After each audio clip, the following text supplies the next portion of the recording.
దేవునికి స్తోత్రం. దేవునికి సమస్తమును సాధ్యం అని ప్రభు ఈ రాత్రి మీతో మాట్లాడుతుంది. దేవునికి స్తోత్రం. ఏకీభవించండి. దేవునికి స్తోత్రం. అది ఎటువంటి పరిస్థితి అయినా, ఒకవేళ నీ కుటుంబంలో సమాధానం లేకుండా సతమతం అయిపోతున్నావా, ఏకీభవించి ప్రార్థన చేయి.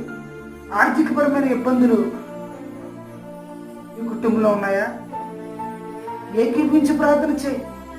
ఒకవేళ అనారోగ్యంతో బాధపడుతున్నావా, ఏకీభవించి ప్రార్థన చేయి. దేవునికి స్తోత్రం కలుగును గాక.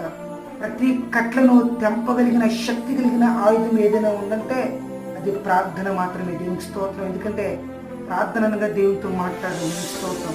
మన తండ్రితో మనం మాట్లాడుతున్నప్పుడు ఈ కుటుంబంలో అపవాది తంత్రాలు, వ్యతిరేక శక్తులు కుటుంబాన్ని విడిచి బయటికి పారిపోతే దేవునికి స్తోత్రం. ప్రార్థనా దూపాన్ని